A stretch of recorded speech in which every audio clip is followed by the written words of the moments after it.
It wasn't supposed to be a project. We bought the airplane with the intention of me to learn how to fly in.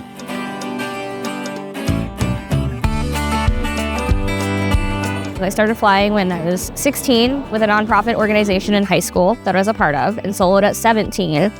From there, college and life happened, so flying wasn't a priority. It kind of took a backseat. It was a hobby. When my fiance and I got together, it rekindled my love for aviation, and he's a CFI, so I said, what better way to get my private pilot's license than have him teach me? And looking at it, the cost of affordability to be able to do it, it just made more sense to buy an airplane. We live in a flying community. We only had a project airplane, and so she was like, we live here, we don't have a flying airplane. And I'm going, okay. I mean, we can finish it out. And she goes, no, I'm buying an airplane. And I was like, okay, well, what do you want? And she goes, it's got to be vintage and side by side. I said, okay, well, my requirement is if I'm going to teach you to fly in it, it's got to be a tail dragger. When I found out about a Luscombe and was reading about the history, I immediately fell in love with it.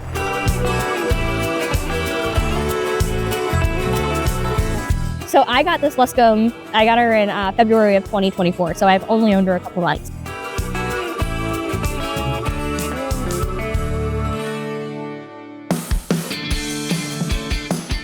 It just wasn't up to full restoration standard quite yet, so we went ahead and ran away with it, I guess you could say. We ended up taking the airplane pretty far apart, doing a very extensive annual on it, so we ended up changing out a bunch of AN hardware. A lot of it was cosmetic. We had paint chips and corrosion and other issues, so we went ahead and solved that problem. It was a list. It was every time you opened a panel, there was something else to get into. So we went down the whole thing. It was a safe to fly airplane, but now it's just to the above and beyond standard that we needed it to be at. The biggest thing was doing the interior. We did an entire interior, headliner included, in about a month and a half. We had another guy do our upholstery for us and some of the side panels, but we did the entire headliner ourselves, which was a true test of a relationship. Most people say wow. The purists don't like it because it doesn't have the correct color scheme.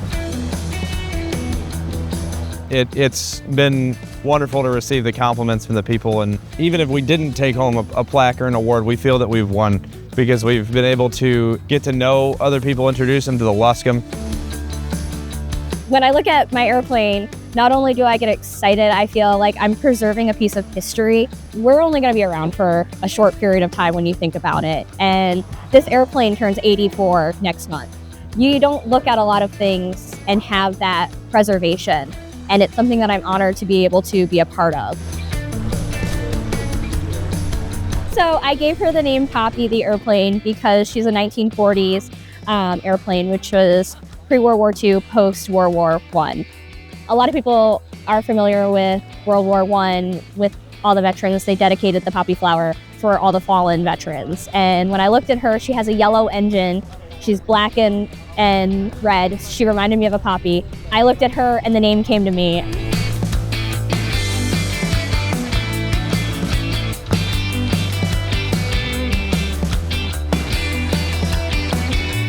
So this airplane handles a lot differently than a lot of other tail draggers in her class. Her response is very quick. If you tell her to move, she's gonna move, which is great and on the same time can be intimidating to a lot of new pilots. I like the fact that she responds very quickly. I ride a sport bike, skydive, so anything that's adrenaline seeking and goes fast, it's exhilarating to me.